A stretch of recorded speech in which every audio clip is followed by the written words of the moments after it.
नमस्कार सभी को। हम यहाँ पर नवोदय का चैप्टर नंबर 3 स्टार्ट करने जा रहे हैं और चैप्टर नंबर 3 का नेम है factor and multiples. Factor and multiples का हिंदी में अर्थ होता है, फैक्टर का अर्थ होता है गुणनखंड और मल्टीपल का अर्थ होता है गुणज। हम यहाँ पर लिख भी देते हैं आपके लिए। इसका अर्थ होता है गुणनखंड, ठीक है। और एक जो वर्ड है वह आपका है गुणज। तो ये दो वर्ड यहाँ पर बहुत महत्वपूर्ण है, इनका मीनिंग हम समझने जा रहे हैं। Factor and multiples including their properties, और इनके गुणों का हम इस चैप्टर के अंदर वर्णन देखने जा रहे हैं, समझने जा रहे हैं। और इससे रिलेटेड क्वेश्चन जो कि बहुत बहुत बहुत महत्वपूर्ण क्वेश्चन होते हैं, और यहाँ पर इन क्वेश्चनों के अंदर आपको सबसे बड़ी खूबी यह देखने को मिलेगी कि इसमें समय आपका 2 से 3 सेकंड का ही लगता है। ज़्यादा से ज़्यादा 5 सेकंड इस क्वेश्चन के लिए बहुत हो जाते हैं। और यदि आपको इनकी ट्रिक नहीं मालूम है, इनका बेसिक नहीं मालूम है, इनका कॉन्सेप्ट नहीं मालूम है, तो आपको इसमें 2 से 3 मिनट भी खर्च करने के बाद ये क्वेश्चन नहीं होंगे। तो ये इसलिए महत्वपूर्ण है कि यहाँ से आपको टाइम कवर होकर मिलेगा। यहाँ पर टाइम आपका कवर होगा, आपके टाइम की यहाँ पर बचत होगी। तो चलिए समझते हैं क्या है इनका बेसिक मीनिंग। सबसे पहले समझते हैं factor. If A number is exactly divisible by the another number, यदि कोई नंबर एग्जैक्टली पूरी तरह से डिविजिबल हो जाए किसी और नंबर से। मान लीजिए कि आपका एक नंबर है 10 और एक नंबर है 5। ये 2 नंबर लिख दिए, एक नंबर 5 है और एक नंबर है 10। तो एक नंबर दूसरे नंबर से यदि कंप्लीट डिविजिबल हो जाए विदाउट लिविंग एनी रिमाइंडर, यदि मैं 5 का भाग 10 में लगाता हूं तो क्या कोई रिमाइंडर बचेगा? क्या कोई शेषफल बचेगा? तो शेषफल नहीं बचेगा। Then the second number is said to be factor. Second number कौन? 5। To be factor of the first number in another word. तो हम कह सकते हैं कि ये जो 5 है ये 10 का गुणनखंड है, ठीक है। और अदर शब्दों में हम कह सकते हैं an exact divisor of a number is called a factor of the number. इसी प्रकार से जो आपका भागफल आएगा वह भी इसका एक फैक्टर ही होगा। आप 5 का भाग लगाएंगे, 5 का भाग यदि 10 में लगाएंगे तो यहाँ पर आएगा 2, 5 दूना 10, तो यह 2 भी आपका 10 का फैक्टर ही कहलाएगा, ठीक है। 1 is the factor of every number. जो मोस्ट टाइम की बातें आपको याद रखना है वह यह है, नंबर 1 बात कि 1 is the factor of every number. एक प्रत्येक संख्या का गुणनखंड होता है। यदि आपको ऑप्शन में आ जाए कि प्रत्येक संख्या का गुणनखंड क्या होता है, क्या स्वयं संख्या होती है या 1 होता है, तो 1 सभी संख्याओं का फैक्टर होता है। फिर every number is a factor of itself. प्रत्येक नंबर उसका स्वयं का गुणनखंड भी होता है। तो यहाँ पर यदि हम 10 की बात करें तो 10 में एक तो एक प्रॉपर उसका गुणनखंड हो गया और एक 10 भी उसका गुणनखंड हो जाएगा। मतलब प्रत्येक संख्या का गुणनखंड या तो 1 है या 10 है, ये डेफिनेट होना ही है। 1 और 10 तो रहेगा, जो संख्या है 10 तब 1 और 10। तो जो भी नंबर हम लेंगे उसका स्वयं का फैक्टर स्वयं ही रहेगी और 1 भी उसका हमेशा गुणनखंड रहेगा, ठीक है। यह भी याद रखने वाली बात है, यहाँ से ऑब्जेक्टिव बनते हैं। Factor of a number are less than और इक्वल टू दैट नंबर। मतलब आपकी कोई संख्या है उसका जो फैक्टर है वह या तो उसके इक्वल होगा और क्या होगा, लेस देन होगा, या फिर क्या होगा, लेस देन होगा। 10 अगर हम कोई संख्या लेकर चल रहे हैं, कोई नंबर अपना क्या है, आपका जो नंबर लिया मान लीजिए 10, तो इस 10 का जो फैक्टर है वह या तो 10 होगा या फिर 10 से छोटा होगा। क्या होगा, या तो 10 होगा या 10 से छोटा होगा। 11, 12, 20, 30 उसका फैक्टर नहीं हो सकता कभी भी। फैक्टरों के नंबर अलग चीज़ है, संख्या अलग चीज़ है, लेकिन हम उनकी बात कर रहे हैं कि फैक्टर तो 10 का फैक्टर 10 हो सकती है या फिर 10 से छोटा कोई नंबर भी आएगा इसके अंदर, लेकिन इससे बड़ा फैक्टर नहीं हो सकता है। यह भी आपको रिमाइंडर में रखना है। Number of factor is that number are finite. इसका अर्थ है कि किसी भी संख्या के गुणनखंड हमेशा सीमित होते हैं। कैसे होते हैं? सीमित होते हैं। अब हम एक उदाहरण देख लेते हैं इन सब बातों को लेकर के हमने क्या क्या सीखा। और हम 10 को ही ले लेते हैं। हम यहाँ पर 10 लेते हैं। 10 के फैक्टर है 1, 2, उसके बाद 5, उसके बाद सीधा सा 10। ये 10 के फैक्टर है। हम क्यों कह रहे हैं? क्योंकि 1 का भाग भी 10 में चला जाता है, 2 का भाग भी 10 में चला जाता है, 5 का भाग भी 10 में चला जाता है और 10 का भाग भी 10 में चला जाता है। तो यह हमारी प्रथम संख्याएं हैं, संख्या 10 है, और दूसरी संख्याएं 1, 2, 5 और 10 है। तो इन सभी का भाग 10 में चला जाता है, इसलिए यह इनके फैक्टर या गुणनखंड कहलाएंगे। तो यह क्या है? इनके गुणनखंड है। किसके? 10 के। अब यहाँ से मिलाते हैं। 1 is the factor of every number, तो 1 इसके अंदर मौजूद है। Every number is factor of itself, 10 का गुणनखंड 10 हो सकता है। Factor of number are less than to और इक्वल टू दैट नंबर, मतलब 10 से या तो फैक्टर उसके छोटे होंगे या 10 से बराबर हो सकते हैं, 10 के ऊपर नहीं हो सकते। लेकिन आपसे पूछा जाए कि 10 में कुल कितने गुणनखंड है, तो 10 में यहाँ पर कुल 4 गुणनखंड हमें दिखाई दे रहे हैं, लेकिन सबसे बड़ा जो गुणनखंड है वह 10 ही है। Number of factor is that number are finite, मतलब इसमें गुणनखंडों की संख्या सीमित है, असीमित नहीं है। 4 यानी 4, 5 नहीं होंगे इसके अंदर, 4 यानी 4 ही रहेंगे। तो 10 के गुणनखंडों की संख्या यहाँ पर 4 है, तो वह 4 ही रहेगी, 5 हो ही नहीं सकती। तो यह सीमित होती है, इसकी कोई सीमा होती है और वह फिक्स होते हैं। चलिए आगे बढ़ते हैं। इसके बाद सेकंड जो हमारा वर्ड है वह है कॉमन फैक्टर। ठीक है, अभी बात हम फैक्टर की कर रहे हैं, मल्टीपल की बात अब बाद में करेंगे, सबसे पहले फैक्टर की बात कर रहे हैं। तो फैक्टर में हम सीख चुके हैं कि फैक्टर क्या होता है। अब बात करते हैं कि उसके अंदर कॉमन वर्ड अगर लग जाए तो क्या मीनिंग होगा। जैसे मान लीजिए यहाँ पर सबसे पहले एग्जाम्पल दिया, उसे ही देख लेते हैं।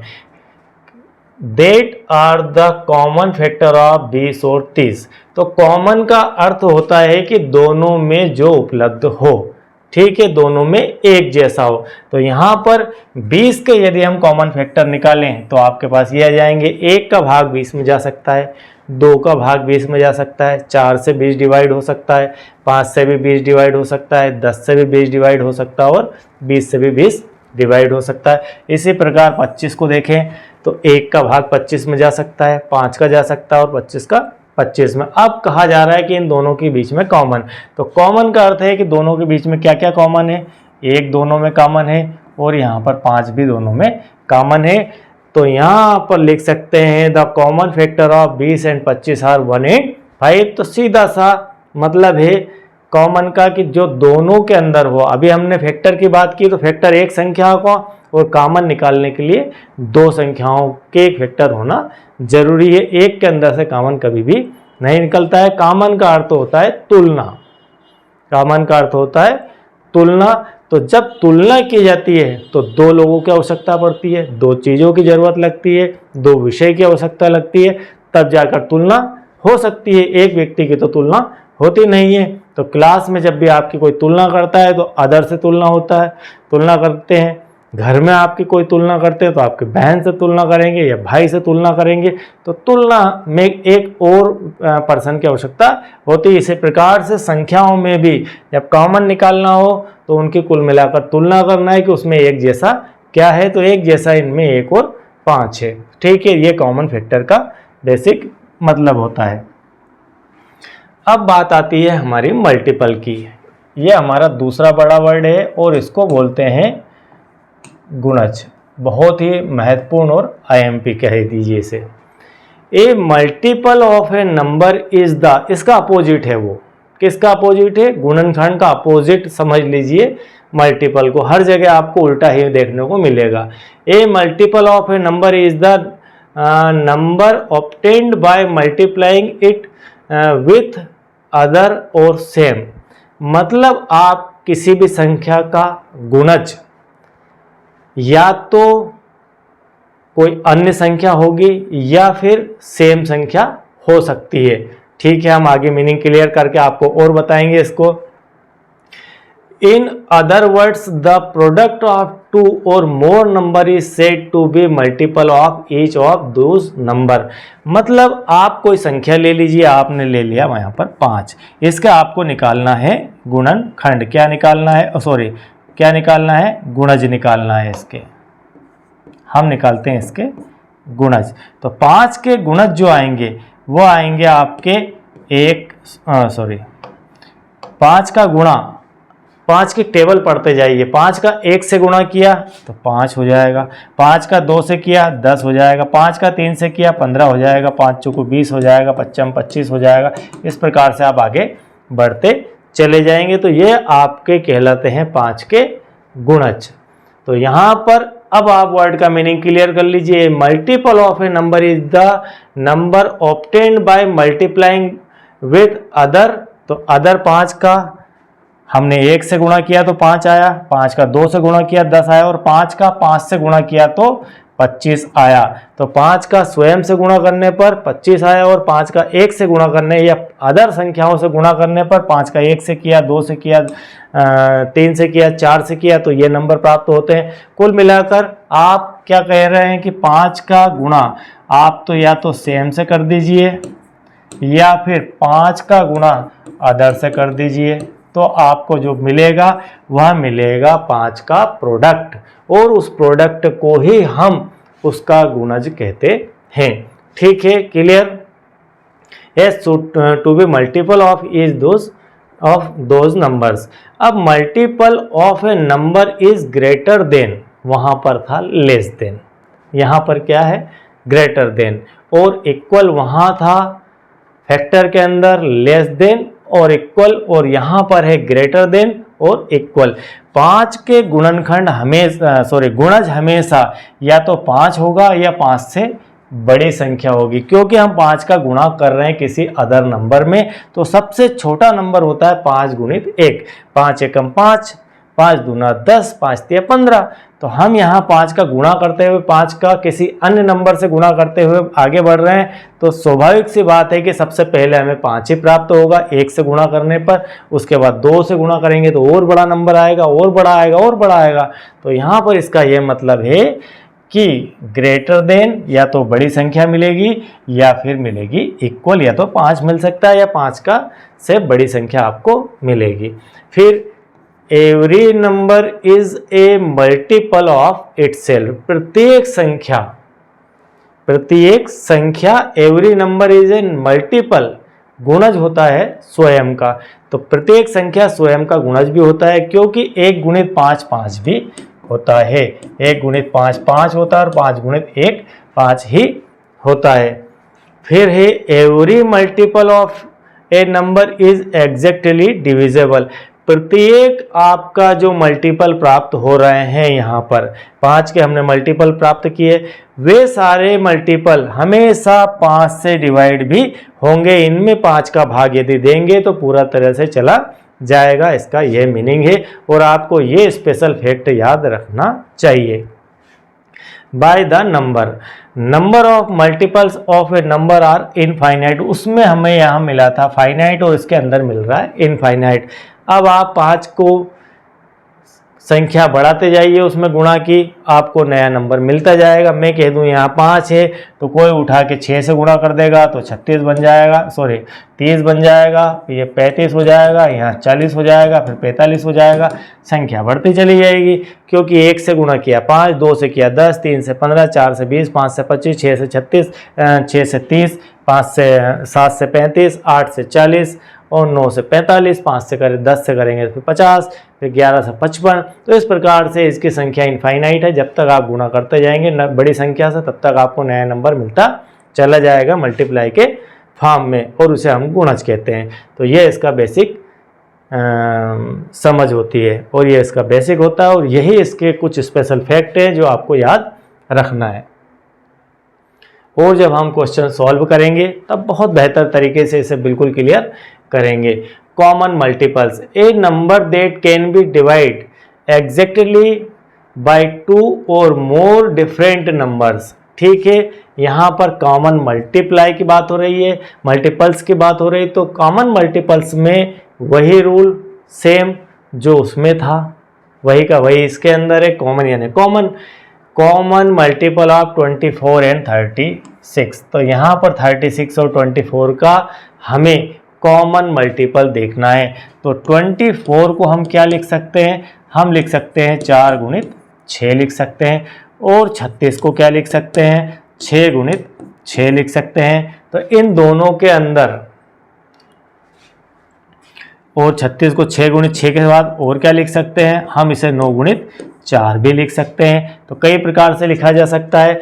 तो हम यहाँ पर देखते हैं, यहाँ 4 है और यहाँ पर 4 है। तो 4 हमारा यहाँ पर कॉमन मल्टीपल है और इसका इतना ज़्यादा यूज़ नहीं किया जाता है। आप इसे थोड़ा सा यही समझ लीजिए कि जो दोनों में कॉमन हो वह हमारा कॉमन मल्टीपल कहलाएगा। बात हम किसकी कर रहे हैं, बात कर रहे हैं हम 4 की। ठीक है, इसको कुछ और दूसरे वर्ड में समझ लीजिए कि यह 24 और यह 36 है। गुणा कई प्रकार से हम इसे लिख सकते हैं, लेकिन हम कॉमन लेके, तो 4 कॉमन लेके रख लिया हमने, और 4 छंकी 24 और यहाँ पर 4 नमा की 36। तो यहाँ पर आपका जो 4 है वह आपका कॉमन गुणज होगा या कॉमन मल्टीपल होगा। उभयनिष्ठ कहते हैं हिंदी में इसे। ठीक है, तो आप इसे ऐसा समझ सकते हैं। बहुत छोटा सा प्राइम फैक्टर, यह आपका बहुत ही महत्वपूर्ण पार्ट है। अभी हमने सीखा गुणनखंड क्या होता है और गुणज क्या होते हैं, फैक्टर क्या होते हैं और उनके मल्टीपल क्या होते हैं किसी नंबर के। तो गुणनखंड और उसके गुणज, और यहाँ पर इंग्लिश में कहें तो फैक्टर एंड मल्टीपल्स। अब यहाँ पर एक वर्ड नया आया है प्राइम फैक्टर, जो कि बहुत ही महत्वपूर्ण पार्ट है मैथमेटिक्स का। और प्राइम फैक्टर से ही आपको क्वेश्चन निकल कर आते हैं। दोनों का मिला जुला स्वरूप आपको यहाँ पर देखने को मिलेगा और यह बहुत ही महत्वपूर्ण है और मैथमेटिक्स का बहुत महत्वपूर्ण अंग आप इसे समझ सकते हैं। किसी भी कंपटीशन एग्जाम को देने यदि आप जा रहे हैं और आपको प्राइम फैक्टर की पूरी समझ नहीं है, समझ मात्र से काम नहीं चलेगा, पूरी समझ यदि नहीं है तो आप डिसीजन गलत ही डेफिनेट लेंगे। तो यहाँ पर बिल्कुल ध्यान से आपको इसे समझना है। क्या है ये, the prime factor of a quantity, कोई नंबर है और उसके prime factor are all of the prime quantities, मतलब numbers that will exactly divisible by the given quantities. इसका अर्थ सिंपल शब्दों में अगर हम ये कहें कि किसी भी नंबर के, हम यहाँ पर एक एग्जांपल ले ही लेते हैं, हम मान लीजिए लेते हैं यहाँ पर 96 को ही एग्जांपल के रूप में ले लेते हैं। 96 को हम यदि डिवाइड करके लिखना चाहें, टुकड़ों में लिखना चाहें, तो क्या लिख सकते हैं। 96 को हम लिख सकते हैं 2 गुणित 48, 2 गुणित 48 ऐसा हम इसे लिख सकते हैं।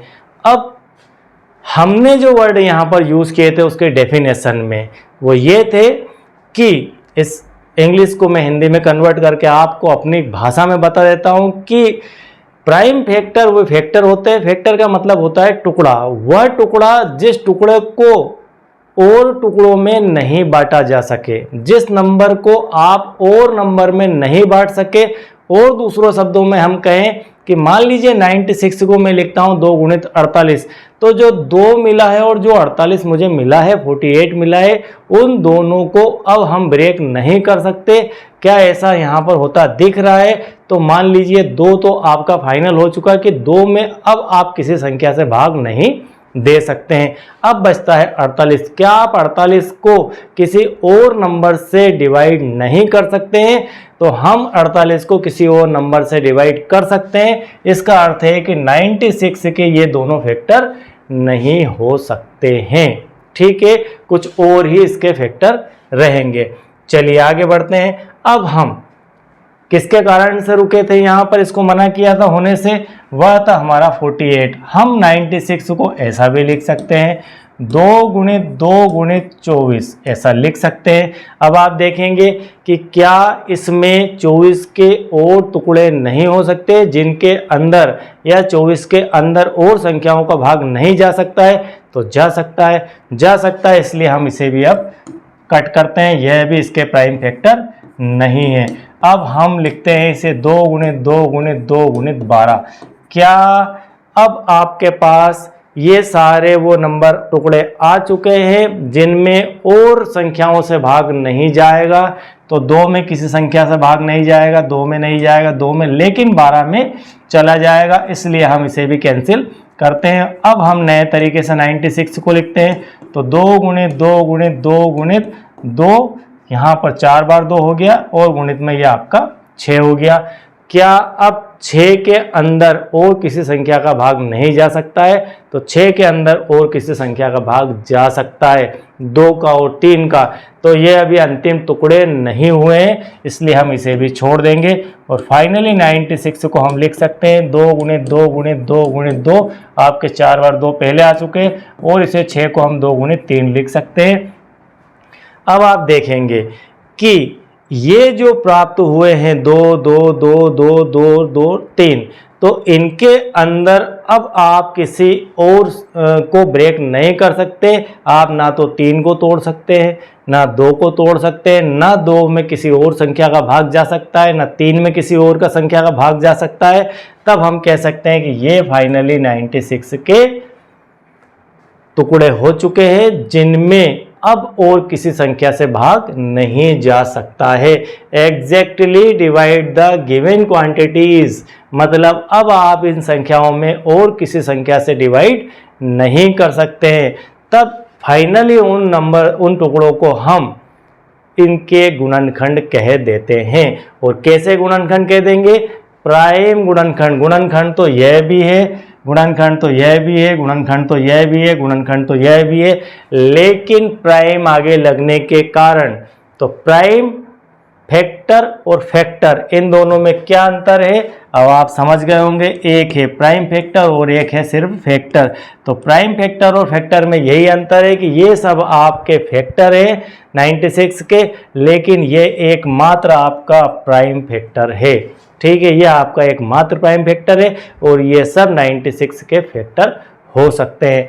तो फैक्टर और प्राइम फैक्टर में यही एक डिफरेंस है कि उसका अंतिम ब्रेकेबल नंबर ही प्राइम फैक्टर कहलाते हैं। तो हमने यहाँ पर वही किया है कि इसको लास्ट तक टुकड़े करते करते चले गए हैं। तो the prime factor is 96 are 2 2 2 5 4 और 2 6 बार, तो यह आपका 6 बार हो गया। 1 2 3 4 5, तो यहाँ पर कहीं 1 5 ही है और गुणित में यह आपका 3। ठीक है, ये आपके हो गए प्राइम फैक्टर किसके? 96 के। तो यह तो हुई इसकी एक बेसिक समझ कि हम किस प्रकार से फैक्टर और प्राइम फैक्टर को समझ सकते हैं। ठीक है, तो इस तरह से आप इसको देख सकते हैं। The example find the prime factor of 96, इस प्रकार का क्वेश्चन आ सकता है। तो प्राइम फैक्टर आपको पूछे गए हैं कि कितने prime factor, find the prime factor of 96, कितने प्राइम फैक्टर होंगे 96 के। तो हमें यहाँ गिन कर बताना है कि कितने प्राइम फैक्टर होंगे। तो आप देख लीजिए कितने हुए, 5 और 1 6 प्राइम फैक्टर यहाँ पर हो जाते हैं। तो इस प्रकार से इसका आंसर दिया जा सकता है।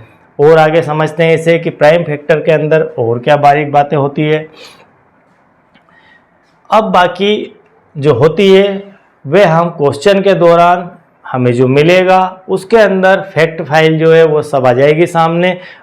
Which of the following number is divisible by 3 4 5 and 6। ये आपको यहाँ पर नंबर दिए गए हैं 4 नंबर। इन चारों नंबरों में इन 4 संख्याओं से भाग किस संख्या में चला जाएगा, मतलब 3, 4, 5 और 6 से 36 में भाग चला जाएगा, 60 में चला जाएगा, 80 में चला जाएगा या 90 में चला जाएगा। तो हमें यहाँ पर भाग देने वाली संख्याएं क्या क्या है, एक तो 3 है, एक आपकी 4 है, एक आपकी 5 है और एक आपकी 6 है। और यहाँ पर आप एक एक नंबर करके देख लीजिए किसका भाग जाएगा। अब आपके पास यहाँ है 36 है, ऑब्लिक में यहाँ पर 60 है, ऑब्लिक में यहाँ पर 80 है और यहाँ पर है एक 90। तो इनमें किस संख्या का भाग चला, इन चारों संख्याओं में का भाग किस संख्या में चला जाएगा। अब हमें यदि डिविजिबिलिटी के रूल पता है तो बहुत ही आसानी से आप इस प्रकार के क्वेश्चनों को कर जाएंगे। और यदि आपको विभाज्यता के नियम नहीं पता है तो आप यहाँ बैठकर परीक्षा हॉल में आराम से भाग देते रहना, कोई दिक्कत नहीं है। एग्जामिनर को आप देते रहिए भाग अपना और पेपर देकर घर चले जाइए। तो आपको डिविजिबिलिटी के रूल में 2 या 3 बार लास्ट लेक्चर्स में बता चुका हूं और अगेन रिपीट कर रहा हूं कि डिविजिबिलिटी के रूल आपको प्रॉपर पता होना चाहिए, तो आप फटाफट काम को कर जाएंगे। अब आप देखिए एक एक संख्या हम यहाँ पर चेक करते हैं। मान लीजिए हम लेते हैं 36 को ही लेते हैं कि 36 हमारा सही ऑप्शन होगा। अब हम इसे गलत कैसे करेंगे, 36 यहाँ पर दिया है आपका 4 और यहाँ आ गया है आपका 5। ये 5 आपका इस 36 को अलग हटा देता है। क्यों हटा देता है, क्योंकि 5 के रूल में लास्ट में 0 होना चाहिए और यहाँ पर 5 होना चाहिए संख्या के अंत में, तब जाकर वह संख्या आपकी 5 से विभाजित होती है। तो इसका अर्थ आपका 36 तो कट गया है क्योंकि इसके लास्ट में ना 0 है ना 5 है। ठीक है, अब बात इन तीनों में 0 की आ गई। चलिए अगला अस्त्र चला देते हैं। तो अगला अस्त्र हमारा है यहाँ पर 6 है मान लीजिए, तो 6 से 80 में डिवाइड होगा या नहीं होगा, तो नहीं होगा। तो आपके 6 के कारण यह आपका 80 कट जाएगा क्योंकि 6 की टेबल में 80 नहीं आता है। ठीक है, अब आगे बढ़िए, फिर एक नया अस्त्र चला देंगे। यहाँ 60 आ चुका है तो 5 का चला जाएगा, 4 का चला जाएगा और आपका 6 का भी चला जाएगा और 3 का भी चला जाएगा। तो यह आपका आंसर सही हो जाएगा। उसके बाद बचता है एक 90। 90 को भी चेक कर लीजिए, 90 कैसे कटेगा आपका, 4 से 90 कट जाएगा। ठीक है, कट जाएगा मतलब 4 से डिवाइड 90 नहीं हो पाता है क्योंकि 4 की टेबल से डिवाइड होने के लिए लास्ट में 2 अंक देखे जाते हैं, तो यहाँ पर 2 अंक है। और आप जानते हैं कि 4 इंटू 10 फास्ट ट्रिक ये है 40 और 4 इंटू 10 आपकी 40, कुल मिलाकर आप कर सकते हैं 4 इंटू 20 आपका होता है 80। अब बचता है 10, तो क्या 10 के अंदर 4 से भाग चला जाएगा, तो नहीं जाएगा। तो इस प्रकार से आप बड़ी आसानी से देखकर, यदि डिविजिबिलिटी के रूल आपको पता है तो आप यहाँ पर आप ये क्वेश्चन सिर्फ और सिर्फ आपके विभाज्यता के नियम पर आधारित ही है। आपको प्रॉपर पता होना चाहिए कि विभाज्यता के नियम क्या है। विभाज्यता के नियम ही प्राइम फैक्टर में काम आते हैं, विभाज्यता के नियम ही गुणनखंड में काम आते हैं, विभाज्यता के नियम ही मल्टीपल में काम आते हैं। मतलब गुणनखंड, फैक्टर, मल्टीपल, गुणज, common multiple, common factor, prime factor, वे सब डिविजिबिलिटी रूल से ही निकले हुए हैं। तो सब एक दूसरे से कोरिलेटेड है। तो यहाँ पर यह क्वेश्चन इस प्रकार से आपके विभाज्यता के नियम पर आधारित है। चलिए अगला क्वेश्चन देखते हैं। नेक्स्ट क्वेश्चन है the total number of the factor of 54। आपको 54 के टोटल क्या बताना है, फैक्टर बताना है। यहाँ पर प्राइम शब्द नहीं लगा हुआ है, आप ध्यान रखिए। Prime factor and factor are different word. ठीक है, दोनों में बहुत मोटा अंतर है। तो यहाँ पर 54 4 के हमें निकालना है फैक्टर। क्या निकालेंगे? पहले फैक्टर और फिर उनको हम गिन लेंगे कि कितने फैक्टर होंगे। तो 54 के आप निकालिए फैक्टर। तो फैक्टर की डेफिनेशन ये कहती है कि जिस जिस संख्या का भाग, यहाँ पर हम नंबर लिखते जाएंगे, जिन जिन नंबरों का भाग, ठीक है, जिन जिन नंबरों का भाग 54 में चला जाए वे सब इसके फैक्टर हैं। 1 का भाग चला जाता है। हम इसके बेसिक फैक्ट में सीख कर आए हैं कि 1 सभी का फैक्टर होता है, ठीक है, और वह नंबर भी स्वयं सभी का फैक्टर होती है। चलिए, उसके बाद क्या 2 से भाग चला जाएगा? तो 2 से भाग डेफिनेट चला जाएगा, क्योंकि यह एक सम संख्या और सम संख्याओं के अंदर हमेशा 2 का भाग चला जाता है। यह इवन नंबर है, वही नंबर में हमेशा 2 से डिवाइड हो जाता है। उसके बाद 3 से डिवाइड होने का रूल क्या कहता है? 5 और 4 9, मतलब 3 से डिवाइड हो जाएगा। अब आपको मैं यहाँ पर कुछ स्पेशल सिखाने वाला हूँ, बड़ा ध्यान से सुनना इसे और देखना। तो यहाँ लिखते हैं 54 और यहाँ लिखते हैं इसके फैक्टर। तो 1 लिखा, 2 लिखा, 3 लिखा। अब आप देखिए आगे इसकी कलाकारी। अब आप निकालिए 4। क्या 4 की टेबल में 54 आता है? तो जी हाँ, नहीं आता है। क्यों नहीं आता है? क्योंकि 4 से एक बार यहाँ 14 हो जाएगा, जो कि डिवाइड नहीं हो पाएगा। अब 4 के बाद क्या नंबर आता है? 5। तो 5 की डिविजिबिलिटी का रूल ये कहता है कि लास्ट में आपको 0 और 5 होना चाहिए, इसलिए 5 से भी डिवाइड नहीं होगा। अब बचता है नंबर आता है 6 का, ठीक है, ये आ गया 6। उसके बाद यहाँ से आपका स्टार्ट हो जाता है, ठीक है, 1 का, 2 का, 3 का। तो 2 और 3 का मल्टीप्लाई, 2 और 3 का मल्टीप्लाई क्या है? 6 है। अब आप इनका गुणा देख लीजिए।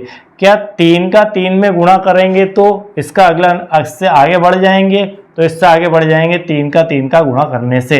तो 3 तिया हो जाएगा यहाँ पर 9, ठीक है। अब आप आगे बढ़िए, 2 तिया 6 हो गया, 3 तिया 9 हो गया, ठीक है। उसके बाद 6 से 3 का गुणा करके 18 होगा, तो यहाँ पर हो जाएगा आपका 18।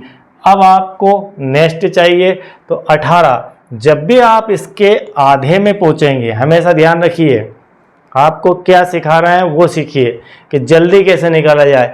54 का हाफ क्या होता है? 27। तो 27 तक आप जाएंगे, उसके बाद सीधे से 54 आ जाएगा।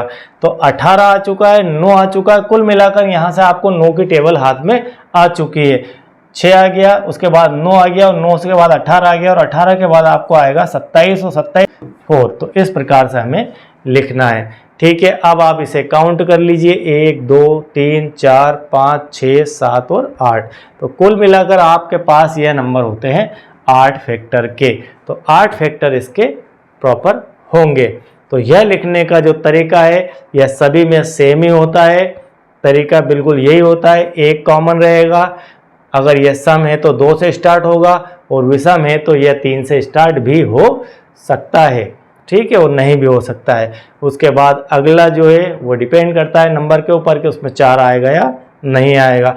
और इनके मल्टीपल ही आपस में यहाँ पर देखने को मिलेंगे। 2 से किसी भी संख्या में भाग चला जाता है और 3 से भी चला जाता है, तो डेफिनेट उस संख्या में 6 से भी भाग चला जाता है। और यदि 2 से जाता है, 3 से जाता है, 6 से जाता है, तो उस संख्या में 9 से भाग भी चला जाएगा।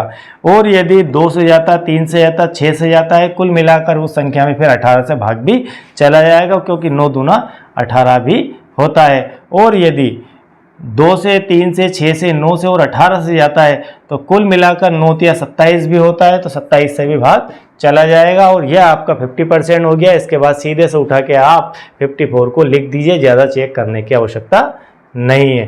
तो बात आपको समझ में आ गई होगी किस तरीके से फटाफट हम इसे कैलकुलेट करके लिख सकते हैं। अगेन एक बार रिपीट कर देते हैं।